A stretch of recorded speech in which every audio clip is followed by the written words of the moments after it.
Welcome to the July 31st, 2025 Workforce Development Committee meeting. My name is Wendy Strack, chairperson of the committee. And before we convene, I'd like to remind everyone present that the board is a consumer protection agency charged with administering and enforcing the board's laws. Where the protection of the public is inconsistent with other interests sought to be promoted, the protection of the public shall be paramount. The committee will meet by teleconference in accordance with Government Code Section 11123.5. Committee members will participate remotely from private, non-public sites. The public may participate remotely or in person at DCA headquarters at 1747 North Market Boulevard, Suite 182. I will announce when we're accepting public comment on the various issues, and the meeting moderator will open the lines as appropriate. Each commenter will have 2 minutes to comment. Moderator, would you please provide the audience instructions on how they may participate during the appropriate times? Certainly. When public comment periods are open, we will show a slide as this one with instructions. Our regular users can look at the bottom of their WebEx screen. There should be a raise hand icon. You'd click that to raise your hand. We'll take comments in the order people raise their hands. If you're on a mobile device, that hand icon might be behind the 3-dot other options. And any call-in users can press *3 to raise their hand. As spoken, each commenter will have 2 minutes with a 15-second warning. Thank you. I will turn the meeting back to you, Chair Strack. Thank you. I'd like to now call the meeting to order and ask Christina to call roll to establish a quorum. Oh, Christina, you're muted. Oh, you are still muted somehow. There we go. My mistake, sorry. Okay.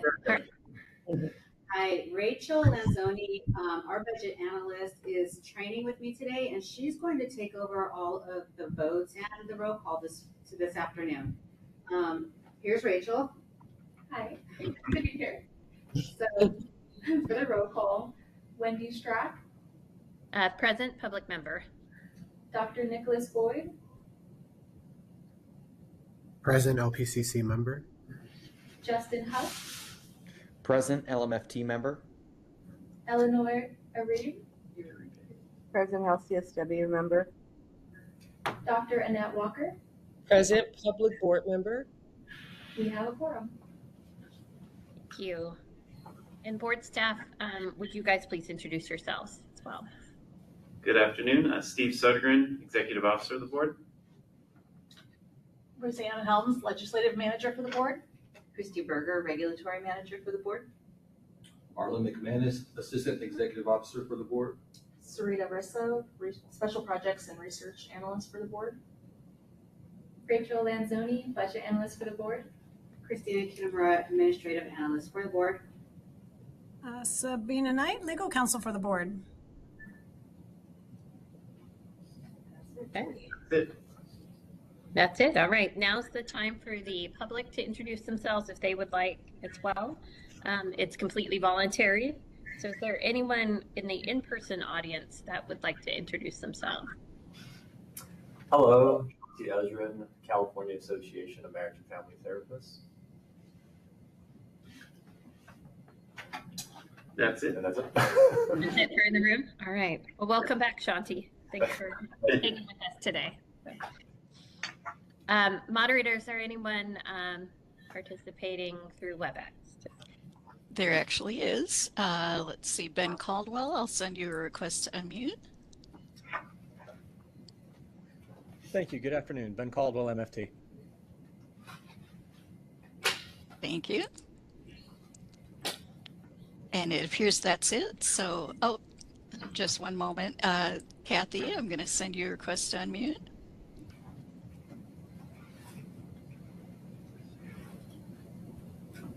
And Kathy Atkins, did you see the pop-up come up?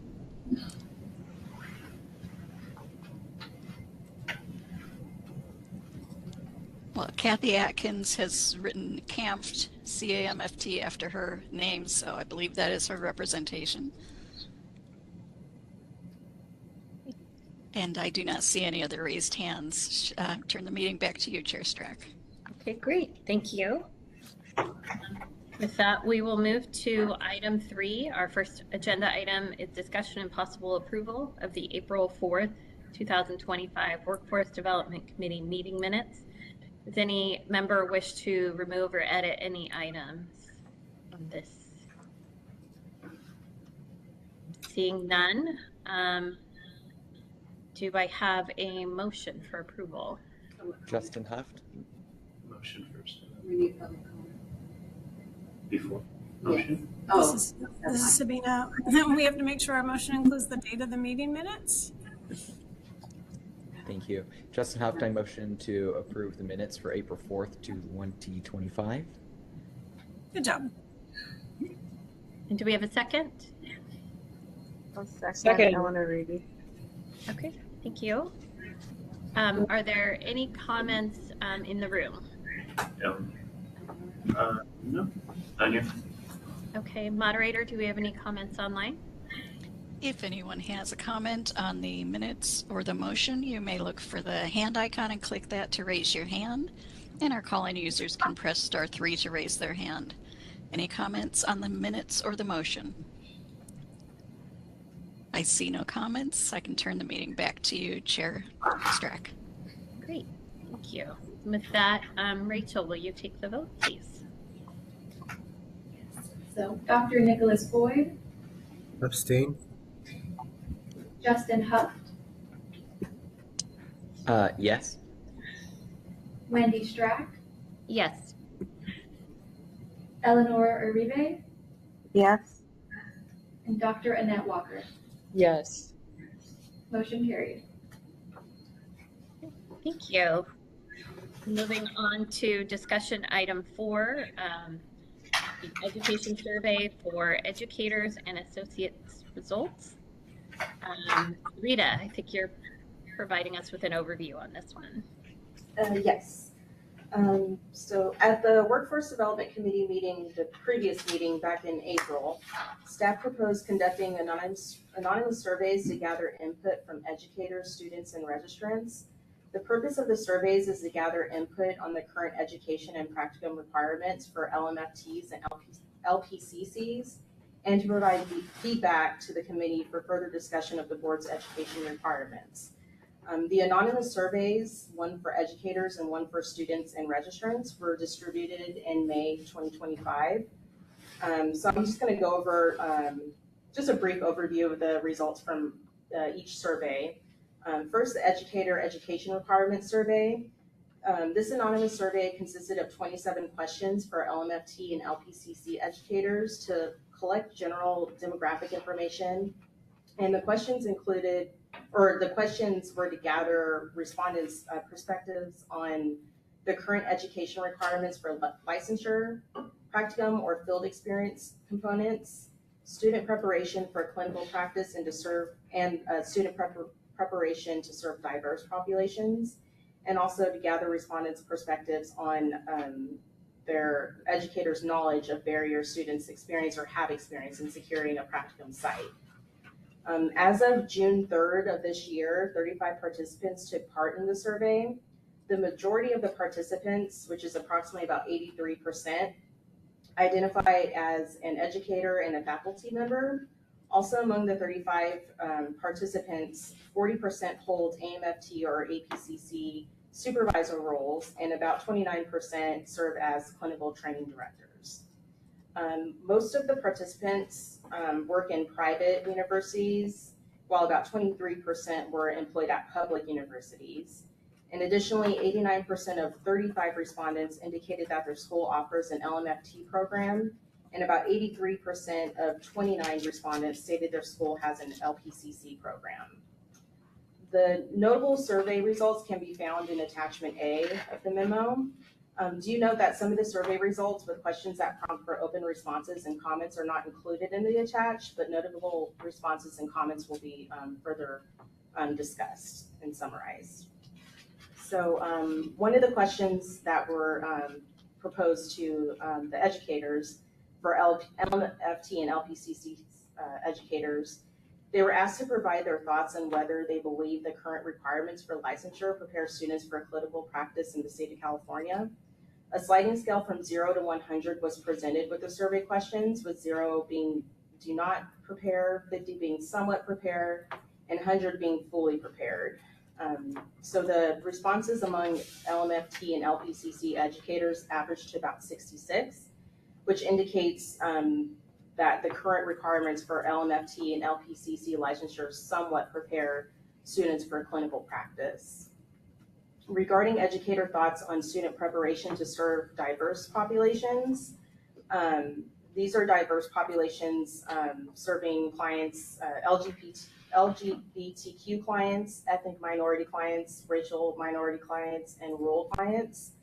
About 68% of LMFT educator respondents state that they feel their students are somewhat prepared for to serve LGBTQ clients.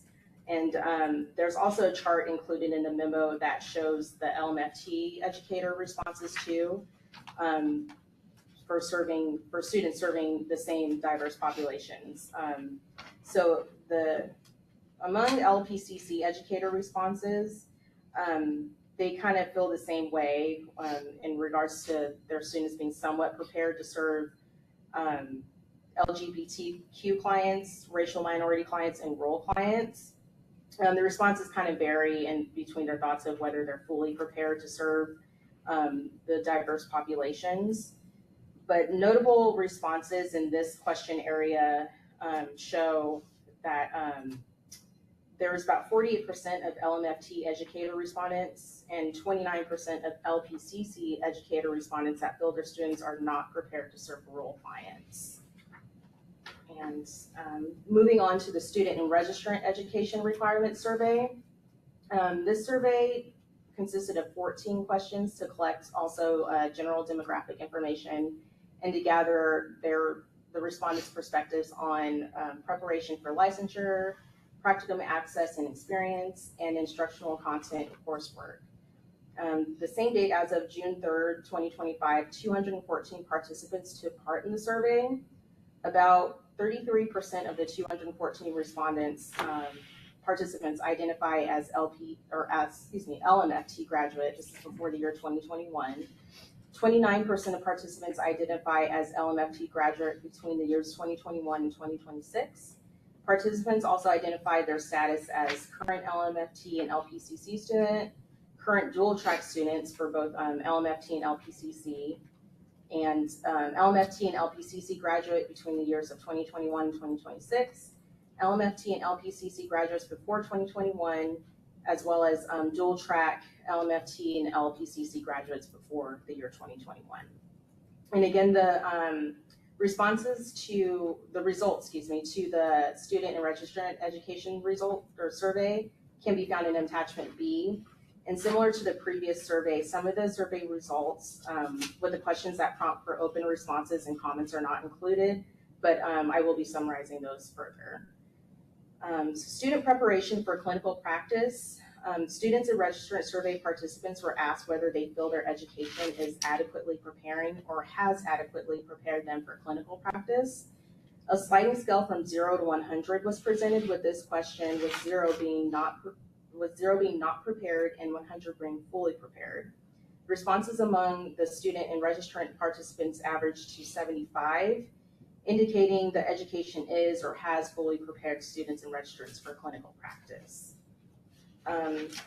Students and registrants were also provided recommendations to improve the LMFT and LPCC education and training.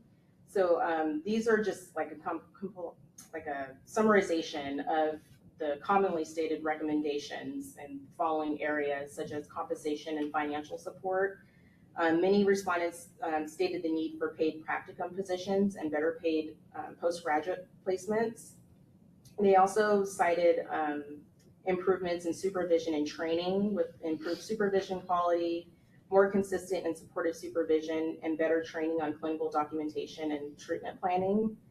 And also improvements in training and education, support and resources, equity and accessibility, professional skills and etiquette, such as emphasizing basic professional skills, boundaries with clients, and more training on case management and working in multidisciplinary settings, as well as improvements in specialized training. They stated improvements providing more education on topics to develop clinical knowledge and skills, offering more training in areas of substance abuse, trauma-informed care, couples counseling, sex therapy, and working with diverse populations. And the following is just, it's a summary of common survey responses among both surveys, among both educators and students and registrants. The majority of the surveyed LMFT educators and students and registrants state more focus and additional content should be devoted to treatment, to the areas of treatment planning and treatment interventions, as well as trauma-informed care and assessment, diagnosis, and prognosis. And in addition, approximately 48% of surveyed LPCC educators and 40% of surveyed students and registrants state more focus should be devoted to topics in substance use disorders, co-occurring disorders, and addiction. And in regards to practicum barriers and challenges, survey participants in both groups cite unpaid and low-paying practicum placements as main challenges in securing a practicum. Some trending comments among both groups of the survey participants state improvements in supervision and paid practicum placements would improve the practicum experience. And there is a chart included that shows the like a summary of the additional areas too of other practicum barriers and challenges.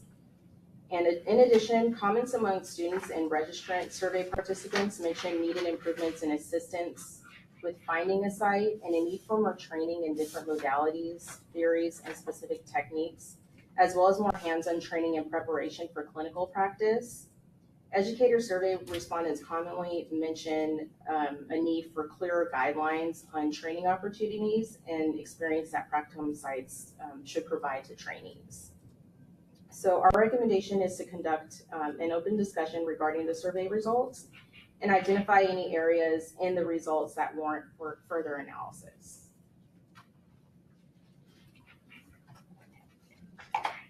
Thank you.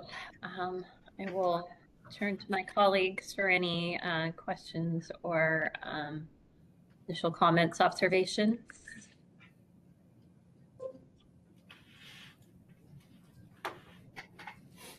All right. I'll say something. Okay. It was good. Thank you for that report.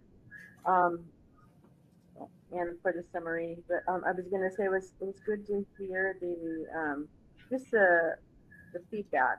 You know, the kind of like the other, like just the general feedback on what they were feeling was needed that was not on the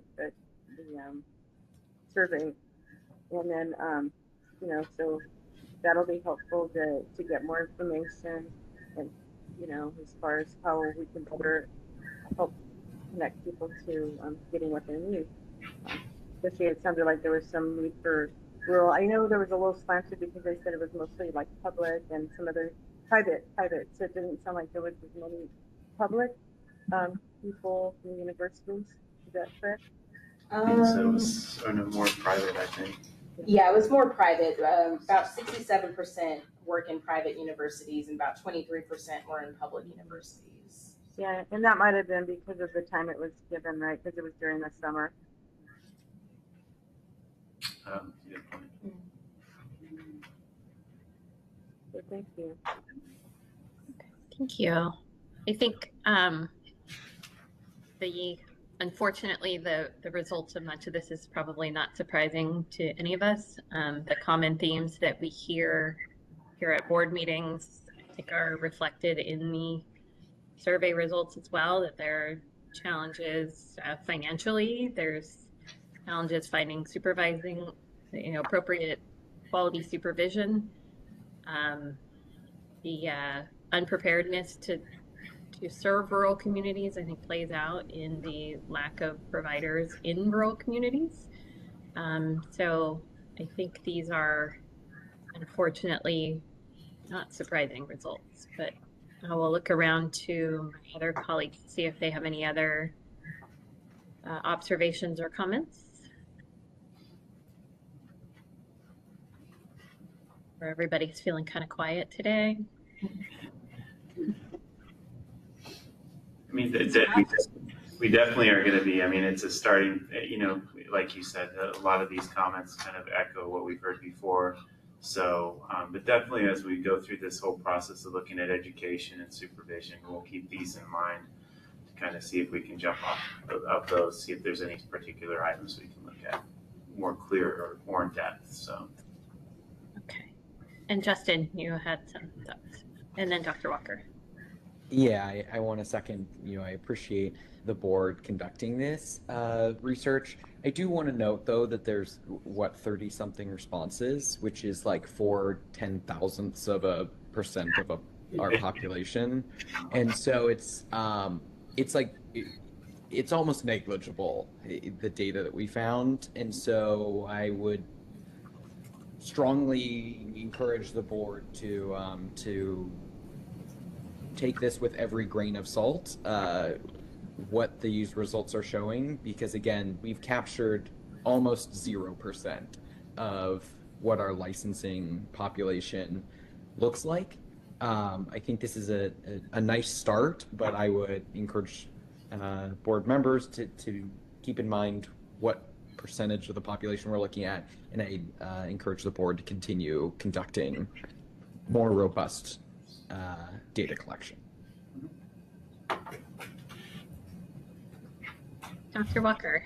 Yes, thank you, Chair. Wendy, yeah, I kind of echo what Justin and Eleanor have already said.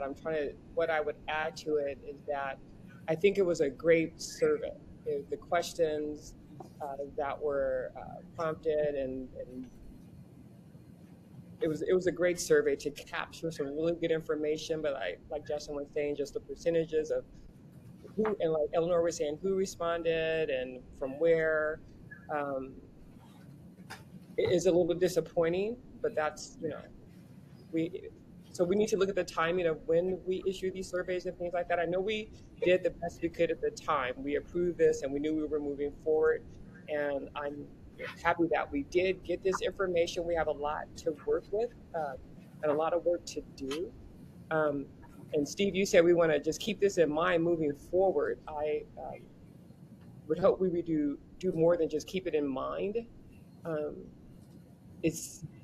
just disappointed and somewhat devastated. I'm an optimist. I want to be positive about this, but it's really given us just a little glimpse of some important drastic issues that in a direction that we need to change. And so again, I hesitated to comment, but because I want to be more optimistic. So the information is good. Thank you for the survey, the work that was put in it. But you can see that there's a lot of work to be done there. Thank you. Agreed. Anyone else want to hop it back in? Eleanor, do you? Yeah, no, I would like to, I guess I'm appreciative for the people who did respond and to even use what they had given, because they did give a lot of feedback, but also I'm noticing there was a lot of attention to the pay. And right now with our economy, we have so much, it seems like everything's so expensive. So I just imagine that's going to get even more, more of a need, so to help students. If possible, a paid internship or, something to help them financially.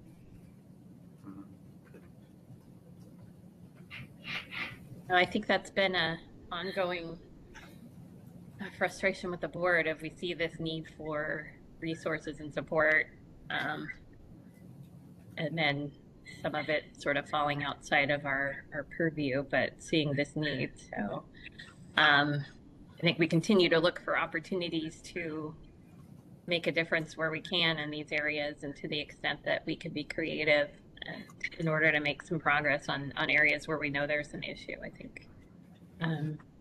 think we should make every effort to do that. Any other comments before we go to public comment? Okay. Shanti, do you have any public comment on this item? Thank you. Yeah. So Shanti Ezra with CAMP. I wanted to thank Sarita and the rest of the team for conducting these surveys and sharing the results.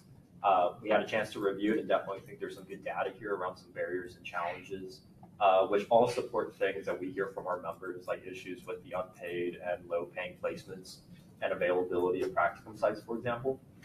An interesting area, though, that I wanted to highlight today is what we saw around the educator and student responses about course content.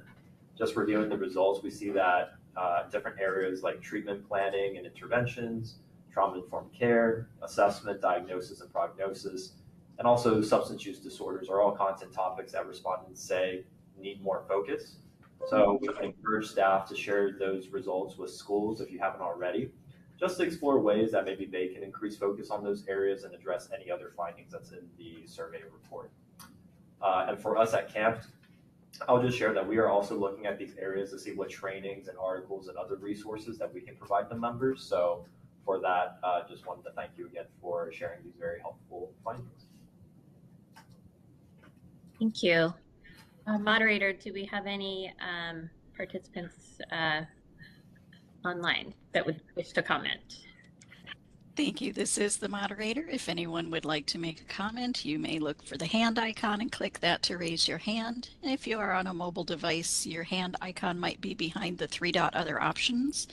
We do have a request from Ben Caldwell. Ben, I'm going to send you a request to unmute, and you'll have 3 minutes with a 15-second warning. Thank you. Good afternoon. Ben Caldwell, MFT. I want to echo what Shanti was saying, that certainly appreciate the effort of board staff in carrying out this survey. It's a valuable way of gathering information from folks who are living this on the ground. But in line with the concerns expressed by committee members, also want to emphasize there's a really low response rate here. And so I want to make sure that we're all being cautious about not over-keying on especially some of the numbers that are presented here. But that said, anecdotally, in line with what Shanti said, this is in line with what we hear from students in terms of the challenges that they experience along the way, especially around practicum placements. And so I agree with the idea that this needs to be shared back with universities to see what kinds of changes they can make, maybe even in short order, to make sure that the content areas that folks expressed interest in or greater need for get addressed. Thank you. Thank you, and I do not see any further requests for comment, so I can turn the meeting back to you, Chair Strack. Okay, thank you. Just before we close out this item, Sarita, Steve, are there any other additional comments you want to add? No additional comment. I really do like the idea of sharing with the universities. That's something that's kind of going to be a common theme, I think, with everything that we're doing currently in this workforce development, what I'm going to talk about next. It's really coming up, and I will kind of segue into the next, but when we talk about education requirements currently, is being able to, have a solid view of what is required or what we believe is required in competency and contents, and then being able to get more active in sharing with the universities of, here's what, what we expect from your graduates when they go on the pathway to licensure. So I think this is going to really, in the end, as our work goes on, there's going to be more communication with, the universities and such, and this gives us the opportunity. So I really appreciate those comments. So thank you. Thank you. Okay, moving on to item 5, discussion and possible recommendations regarding education requirements for licensed marriage and family therapists. And Steve, I think we're going to you on this. Yes. So we had talked about doing a review of the education requirements for LMFT and LPCCs. And the idea was to try to eliminate any confusion or inequalities that are resulting from we currently have this multi-pathway structure to licensure.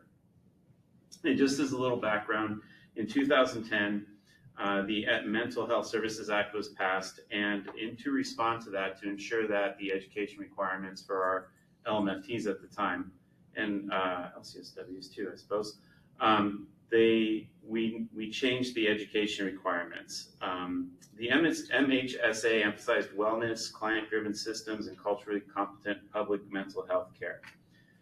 And what happened to our education requirements is it turned into more of a competency-based requirements and an integrated degree model. And then additionally in 2014, between that time when we changed the education requirements, we noticed that there were some individuals that were having trouble actually being able to satisfy the requirements if they were from out of state, or actually, I believe, before the 2012, before the change went over. So we created additional pathways for out-of-state and for out-of-state applicants. So now we have 3 different pathways, almost 4, but the 3 main ones are, we have, if you are an applicant with a pre-2012 degree, that's what we're going to call it, it's pre-2012.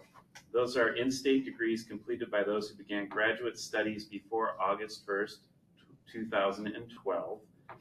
We have the post-2012 degrees, or application pathway, and those are in-state degrees completed by those who began graduate studies on or after August 1st, 2012. And then we have a pathway for out-of-state individuals who have out-of-state degrees, regardless of the date, and that's governed by a substantial equivalency standards in our statutes. So pre-2012 out-of-state requirements, really the statutes seek to make sure that the education is comparable to the post-2012 requirements. And those pre-2012 and out-of-state applicants can actually remediate coursework while they are registered as an associate. So when we're considering looking at the education requirements for LMFT, and it's going to be for LPCC too, we need to consider there's 3 questions that I've kind of posed here that I think are very important to think about. Does the degree program need to be an integrated course of study? So an integrated degree program, currently like we have in our statute, has created some challenges for out-of-state applicants who may have received an equivalent training through separate modular coursework, but are excluded in their program, and that are excluded if their program is not formally classified as integrated. An integrated degree lacks consistent definition across jurisdictions. So one jurisdiction, whatever is required for their degree is definitely, it might not be required for ours. They might be deficient in that. The second question that I posed is, should the education requirements focus on content, competency, or both? The content requirements specify the subjects or courses a student must complete, and objectively those are verified through course titles and unit counts on a transcript. In contrast, the competency requirements focus on what a student is able to do with their education, and rather than verifying the course completion and the units, competency-based education assesses whether a students have mastered and can apply the necessary skills and knowledge for professional practices. That really is kind of evaluated in essence with our clinical exams, the actual practice exams. So those competency content requirements can be confirmed through just unit requirements. Competency really, is evaluated at our clinical exam and gets bolstered by supervision. That course, that education or that learning aspect gets kind of bolstered through supervision. The third question is it feasible to define a degree program as in-state or out-of-state? This has caused huge confusion now, especially with the rise of online institutions. We used to consider if you were an in-state, that means you had a brick and mortar school in California. But we're realizing that that's not the case. It's really looking at, do you have the requirements that meet California? Do you deliver the coursework that meet California requirements is really what we should be looking at. So I mean, honestly, that third point, just to cut to the chase, I'm thinking that we kind of need to really focus on just looking at requirements, not in-state, out-of-state. But we'll talk more. So I did a little comparison. There's a couple points that we really are, so those are kind of the questions to think about. As we're going through the process, there's like key components that we'll be looking at. First of all, accreditation. Post-2012 degrees, the post-2012 degrees and pre-2012 degrees really have the same accreditation standards of what they have to meet, except for the pre-2012 degrees have to also have a requirement that they can meet the accreditations through the COAMFT, the Commission on Accreditation for Marriage and Family Therapists. If they have that accreditation, that actually helps them to satisfy some of the requirements just because they're accredited. Out-of-state degree requirements simply state that the degree must be from an accredited or approved institution. So unlike the pre-2012 and post-2012, which have to be approved by the Bureau for Private Post-Secondary Education or accredited by either a commission or the COAMFT or a regional or national institution accrediting agency recognized by the United States Department of Education, the out-of-state requirements are very, very vague. The next thing is degree titles. Both pre-2012 and post-2012 degrees must be, they actually have, the degree titles are named in statutes. And for out-of-state degrees, the title does not need to be identical to those that are required for in-state degrees, but must have substantially equivalent education. And the degree units, it's different. For pre-2012 and out-of-state degrees, they are required to have a minimum of 48 semester units and 72 quarter units. And the post-2012 degrees are required to be a minimum of 60 semester units or 90 quarter units. The pre-2012 and the out-of-state, they can, like we were talking about, can remediate coursework to make up the additional units depending on where they are and what pathway they're taking. Remediation, that's a big difference. Pre-2012 degrees, remediation focuses on ensuring that the applicant has completed any necessary coursework now required under the current standards of the post-2012 standards, but not required at the time the degree was earned. They can actually remediate quite a few units while they're an associate. For out-of-state degree holders, remediation is more comprehensive because the out-of-state programs really might not have some of the California specific content and competency requirements, and these applicants are evaluated, like I said, under a substantially equivalent standard.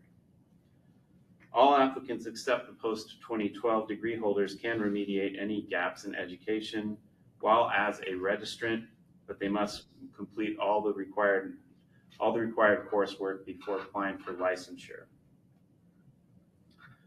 Practicum differs. Pre-2012 degrees require 6 semester or 9 quarter units and 150 face-to-face experience hours. Post-2012 and out-of-state degrees require 6 semesters or 9 quarter units and 225 face-to-face hours, with up to 75 hours allowed in client-centered advocacy. If an out-of-state applicant is currently licensed in another state, at the highest level, they are exempt from this requirement. It's assumed that they have the practicum already. And lastly, the core content and competencies. The education for each pathways are currently dispersed across various statutes, kind of listed them out there. And this really fragmented structure can cause a lot of confusion, I think. It's very confusing trying to go through this and lay out. I did have a chart here where I was trying to compare all the different requirements into one sort of chart, and it took quite a while, and I'm not sure if it's still, I have to go back through it again. but trying to figure that out is really difficult. And additionally, not only is just the structure of all the content, but the competencies and what we want, a student or a graduate student, master's student to understand.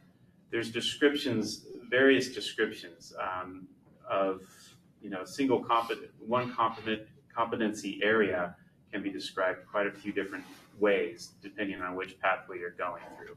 So that can also be a little confusing. So the suggested approach, what I would like to propose to the committee, is creating a single pathway for the education based upon the post-2012 requirements outlined in Business and Professions Code 4980.36, because this is really the most comprehensive and updated requirements that I think is in California that we would expect. In considering this, the committee will need to take the following considerations when we are kind of looking through this process. I think that this is almost in a step-by-step, what I've listed here. I think you kind of can go through one through 5. We first really need to look at identifying the core content areas for LMFT licensure, including the coursework, topics, and unit totals. We then will have to define, and review what we currently have. So maybe it actually satisfies those requirements, but definitely reviewed and defined the core competencies essential for safe and competent practice and service delivery in California, and what we believe that to be. We will then need to determine whether a qualifying degree must be integrated. And at the same time in that discussion, we'll have to define what content areas are eligible for remediation and establish whether remediation must be completed prior to registration, or if it may be satisfied, and also what level of remediation would we want? Can it be continuing education, or does it need to be graduate level coursework? Lastly, we would also have to look at the practicum requirements, make sure they're clearly defined and aligned. I put here aligned with national standards. We want to make sure that we are, either competitive or lining up with national standards on that. And then ensuring also that what requirements we have, we believe will provide a student with sufficient clinical experience. After all that, the recommendation, I would like to conduct an open discussion on the approach to reviewing LMFT education requirements, including identifying any additional areas of concerns. And then I'm hoping that you'll direct us to review the LMFT education requirements in other states, as well as looking at the other accreditation standards for LMFT schools, and to develop draft language for further consideration and discussion. So I think what I'm really suggesting is we look at 4980.36. Staff can kind of come up with a very rough draft that will help guide the discussion further on as to, all the basic core competencies, the core content. It's going to be a long conversation. So I think to help focus that, we might need to have a skeleton model to begin the process. So, thank you. Great. Thank you, Steve. A lot of great information. Any questions, initial questions or comments from board members?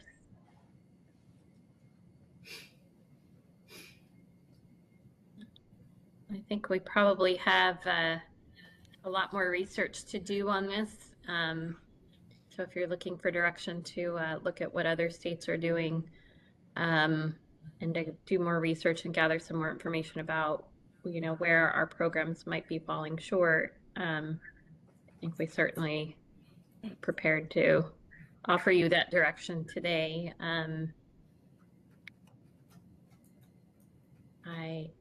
Still not seeing any hands from board members.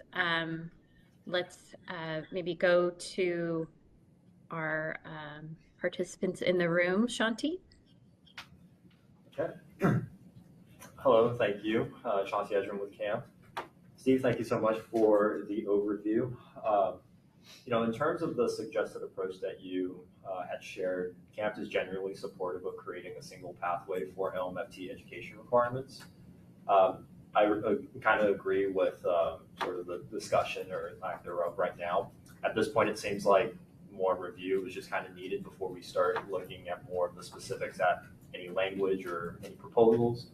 I think generally speaking, though, we want to strike that balance with oversight and also alleviating systemic and unnecessary barriers for students going through the education requirements. We think that the questions and the different components, Steve, that you highlighted are a great start for this discussion. And after this, we're happy to take it back to our team, brainstorm some different ideas, and bring forth some additional areas of maybe concern or just other thoughts for the committee and staff to consider.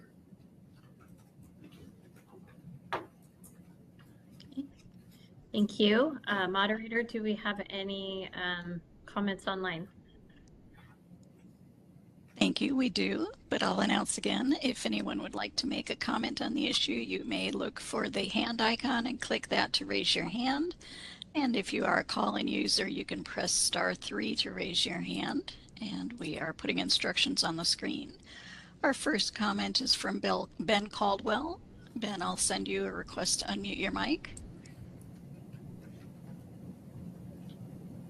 Thank you, Ben Caldwell, MFT. Steve, thank you for bringing forward these questions and this discussion. It's a big discussion, to be sure. Certainly I and my faculty colleagues look forward to contributing to it in the months ahead. A couple of things I would just make note of to add context here at the early stage.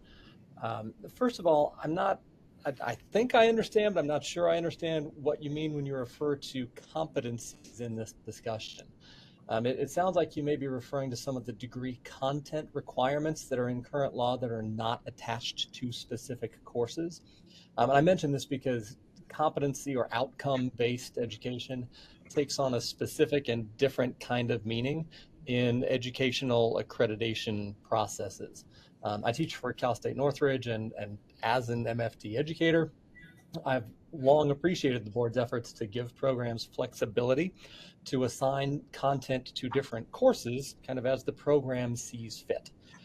For clarity's sake, I would suggest using the word content or some other terminology as opposed to competency in reference to degree requirements that are in statute. Otherwise, as you bring in more educators to the discussion, there's likely to be some avoidable confusion. Secondly, as we engage in these conversations in the months ahead, I would urge board members and other stakeholders to resist the siren song of focusing only on content or competency areas that could be added. Back in the 1980s, the degree requirement for licensure was 36 units. It became 48 and now 60. And there is not one shred of evidence anywhere that the added requirements made MFTs any safer or more effective in their work. Instead, they only made it harder, especially from a financial perspective, for folks to obtain licensure. This board has been very, very good at holding the financial burdens of education and licensure in mind. I appreciate that a lot, and I hope that you will continue to do so. If there's anything I can be helpful with in terms of the research that you're doing, Steve, please let me know. Otherwise, look forward to carrying the conversation ahead. Thank you. Thank you. And that is the last comment that we have. So I can turn the meeting back to you, Chair Strack. Great, thank you. Before we leave this item, do we have any other comments from the board? I would just encourage, our schools and students and educators to encourage our students to participate with some of the organizations, that are already providing the CEUs, because, if you think about it, we have so many, the competencies, these are the actual school competencies, and then we have all the other requirements. So a lot of these other things people aren't wanting, they can also get on their own by participating in these CEUs that are offered. Thank you. Dr. Boyd. I just wanted to clarify. So the there's going to be some time, Steve, where the board's going to go and do some research and kind of do like a comparative analysis with other states, and then come back to us with some ideas, or what would be sort of the next steps in terms of what you're going to be doing in terms of reviewing other states? So I think the next step, what I'm looking at is first of all, looking at the three varied pathways and coming up with one standard single education requirement, but at the same time, looking also how it's structured in other states. I think one of the things we are looking at is, and this is something we will talk about in the future, is really looking at the content base being in the statutes, with the regulation we'll have the competencies. And thank you, Ben, for the clarification on that. I might have to talk to you just to kind of get some more osmosis and learn more about that, but really to make it simply clear and defined. So, but melding all the requirements that we currently have into one standard, but then I'll also show what other states might be doing similarly with education requirements. And then also looking at, the accreditation standards that are out there, and just presenting that so we can have that discussion to make sure what we have is what we think that it should be, are they appropriate requirements. So And I hope that you'll have to. No, it does, and you'll have to forgive my naive question. And with California moving away from our own LMFT exam and adopting the AMFT exam, how do you foresee that potentially impacting the ability to effectively measure or assess competency in the context of whatever they're doing? Because I'm not familiar with the AMFT exam, and I'm not even really familiar with the California exam. So I'm assuming there's going to be some differences in terms of how that's going to be evaluated. Is that fair to say? It's fair to say that there are some differences in our discussion, with AMFTRB. The current content requirement, the current, the content of the exam itself, they actually see it changing as to what the competencies are. They just went through their evaluation, their environmental scan of the, environmental scan is not the proper term, but every few years you do that so you can look to define, make sure that the content of the exam is really appropriate for what is the practice out there right now. They realize that it's the MFTRB exam is probably going to get closer and closer to what the current California exam is. There was only a couple concerns for our psychometricians, but it wasn't a great concern. And additionally, with this new environmental scan that they did, a lot of California people actually participated in it. So I think I'm pretty confident that that exam will be able to test appropriately. So, and that the competencies will be in there. So. And additionally, to piggyback on that, we still would have the California Law and Ethics exam in place to measure competencies in specific areas of law, like California child abuse reporting, for example, or California Law and Ethics, California cultures. That exam would continue to measure those California specific sort of unique features.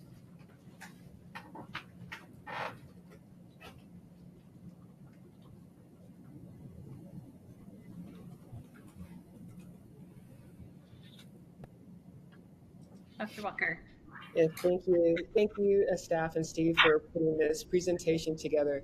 It's a very big discussion that we're having on this topic. It's a great conversation to be having at this time.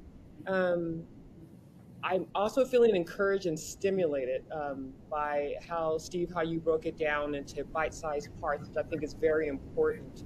So my comments, I guess, is for us to continue to inform the board and our public, if you will, about the steps that we're taking to move this conversation forward. I'm sure a lot of people are like, it's exciting. And we can think outside of the box, removing barriers. This is what we want to do. Like Ben was saying, not add to the existing standards and processes, but if we're trying to establish a more consistent and equitable standards, I think is what you have. I would just ask that we just continue to inform, keep everyone informed on how we're going to break this down, this big conversation, right? So that we can just kind of step in as needed and not let it get overwhelming and drag out 12 years like some of the conversations we're having. So what are your thoughts about that, the timing in which we roll out this discussion? You did a great job in your presentation, Steve, of breaking down, to the 5 sections here, and even one itself is enough in itself to say that it's going to take some time to even break that section down. So what are your thoughts about that? Honestly, I just want to write it right now and just get for board approval right now. But I think it really is dependent upon the conversation. So really what we present at the next meeting, would be kind of like, here's what it might look like. And depending on, what the conversation is and the concerns, if there's not much concerns, it's going to go quick. But we do want to definitely have that methodical process where we're not just, here's what we want to throw out and get done. Really want to make sure that we are doing it methodically and thoughtfully. So, but, if we come back with the draft and it seems okay, and I think what at least I'm looking for is not necessarily to make any drastic changes. It's really just to incorporate, kind of structure everything so we have all the requirements in one spot. Now, that might be a starting point, and then maybe we could get that done quicker and then go from there and then start talking more and maybe additional meetings about, what are the actual competencies? Do we need to reiterate the competencies? Are we happy with what we have currently? Or is there something needs to be added to that? So it really is dependent upon the conversation and the concerns, which unfortunately I don't have a crystal ball, but I like to do it sooner than later, but right. Yeah. Nothing to rush into. Go ahead. Please. Oh, sorry. So I think having a draft, even if it's a bare bones sort of skeleton draft, that'll really help the board and stakeholders to get an idea of what are the tiny areas that we need to break down and focus on. There's a lot here. It's really overwhelming. That's why we started with just LMFT. This also would need to be done for LPCC, of course, and the social workers, but we started with just one because it's exponentially confusing. But I think having a draft will kind of shine a light on, okay, we have some concern, what parts of the language do we like versus not like? There's some areas that are kind of big and need big topics on their own and need their own look, like the practicum requirement is one piece. When certain things can be remediated and is that important is another piece. Maybe certain specific course content areas, is that language for what that requires outdated? So I think it'll kind of shine a light on which of those areas you and as the board members and the stakeholders have a concern on, and then maybe we can prioritize what needs to be focused on. I love that thought, Roseanne. Thank you for chiming in, because if we can break down and prioritize, what we can do versus what we can do would be helpful to see how we're streamlining all of this information. Some of it is out of our purview. I'm so happy we have Sabina at the table, legal, if needed, as needed. But yeah, if there's some things that we know we can't touch right now, we can set that aside, but inform, be transparent about that so people can understand why we're focusing on this. You know what I'm saying, quote unquote, hypothetically speaking, in theory. Why we're working on this, like Steve was saying, and not touching the other right now, and let people understand our boundaries, if you would. Yeah. No, that's good. Good stuff. Great. Any further comments from staff or board members? I think we've already gone out to the public again. But we'll just touch base with Shanti in the room there one more time, and then we'll go back out to the Thank you. Nothing to add. Okay. Moderator, are there any folks that want to add anything? This is the moderator. If anyone would like to add any opinions or thoughts to the discussion, you can look for the hand icon and click that to raise your hand. Any additions? I do not see any requests for comment, so I'll turn it back to you. Great, thank you. Steve, would this be a good time for a 10-minute break, or do we think we maybe only have? I mean, honestly, the next two, it's just a really quick. I think the next one should be quick, and then the update, we could get through this really, honestly, pretty quick. So. Okay, let's continue moving on to item 6. Update on the Department of Healthcare Services, building a thriving behavioral health workplace forum. And I can say this really quick because I just wanted to kind of highlight this. Marla and I took part in conversations in September of last year on a building a thriving workforce, a collaborative forum with California. It's conducted by the HCI group, and really they're looking at they got educators and stakeholders together to see what challenges regarding licensing, the licensing pathways. What are the challenges? It was one component of it was the licensing aspect. And so from the report, the whole report is there in the materials.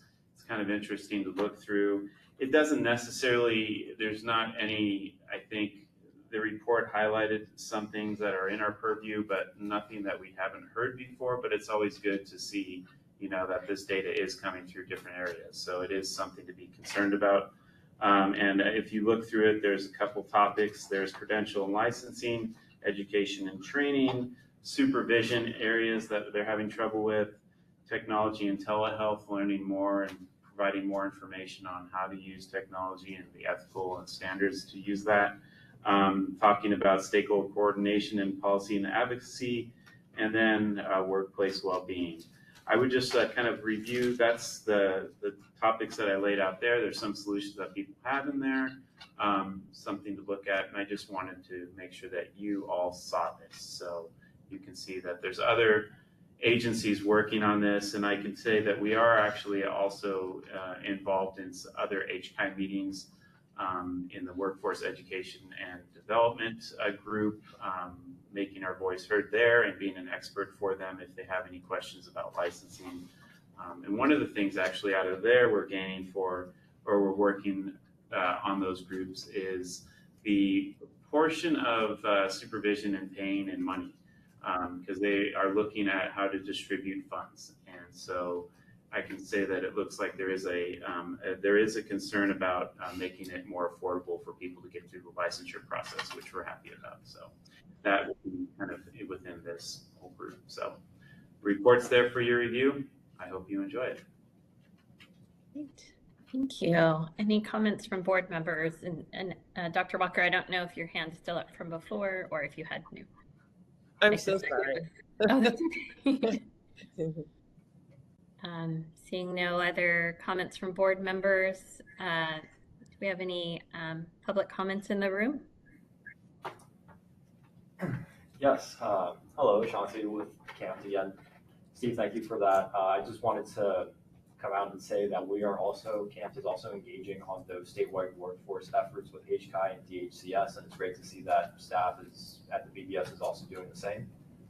Please just let us know if there's ways that we can help elevate, each other's comments, because I think the areas that we are going to be providing feedback are going to be very similar.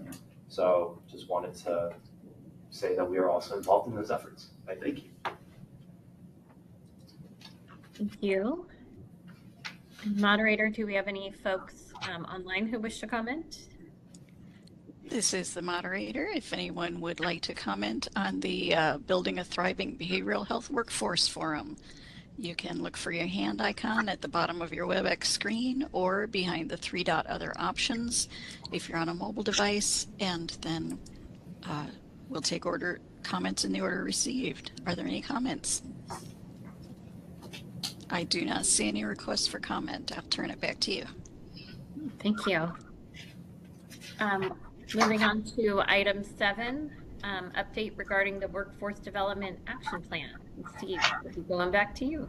Yep, and the action plan is there, and Dr. Walker, we're going to have to talk because a lot of these things I'm suggesting that they be pushed over to the Outreach and Education Committee. So there's a couple more I've added on there. I think it's 5, 6, and 7, and 9 because they're really talking about outreach and such to supervisors, looking at a lot of supervision outreach and creating dedicated web page for highlighting grants and scholarships and such. So I think that's really appropriate for the Outreach and Education Committee. I'm suggesting they move over there. And then lastly, the one thing I still have on exploring possible modifications to the examination retake fee. I had suggested tabling that because we're going through the fee reduction right now and we'll have to look at those fees are going to be reduced. So until we figure that out, we can have a later discussion in a year or two from now about maybe we want to do something different with those fees altogether. And then the last 11, 12, 13, and 14, I have pushed those or suggested that we move those up to a further discussion. I put them on the October 24th. Depending on what we have on the agenda, it probably is going to be a pretty robust agenda if we're coming back with the actual outline of the LMFT education requirements. So some of those might have to go further down the line, depending on what the agenda looks like. So that is what I have for the status report. Are there any questions? Looking at my colleagues for any questions or comments on this. Oh, looks good. Do we have any? Dr. Walker. Yeah, just a quick comment. I love a timeline. I just love it. So Steve, great job on this. And yes, we will talk about what we look at moving, just if Chair Strack doesn't have any objections to the recommendations that you made. Okay. Just for the record, yeah, no, thank you, Steve. I really appreciate what you did here.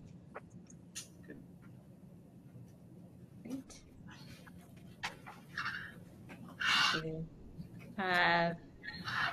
you have any comments in the room, Shanti? No comments. No, we're good. Okay. Moderator, do we have any comments online? And let's find out if anyone would like to make a comment on the Workforce Development Action Plan. You may look for the hand icon and click that to raise your hand. And call-in users can press *3 to raise their hands. Are there any comments on the action plan? I do not see any raised hands. I'll turn the meeting back to you. All right, thank you. On to item 8, suggestions for future agenda items. Do any board members have any additional agenda items for future board meeting? Seeing none, do we have anyone in the in-person audience with agenda items for future board meeting? Nope. Okay. I'm not here. Head moderator, do we have any comments online for future agenda items? If anyone would like to suggest an item for a future agenda, you can raise your hand by clicking on the hand icon. Any ideas for future items?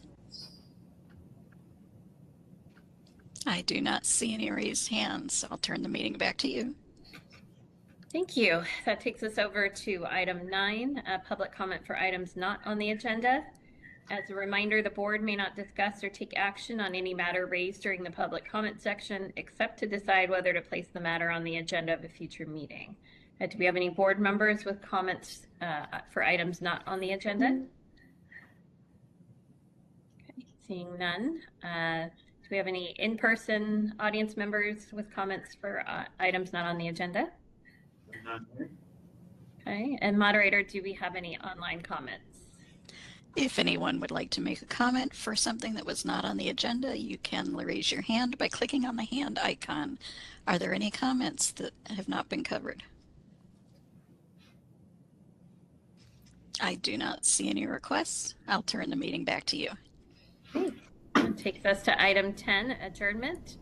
Thank you everyone for participating today. As a reminder, our next board meeting will be on August 21st and 22nd in Newport Beach. We hope to see everyone then. Thank you. Thank you. Thank you all. Have a good day. Good day.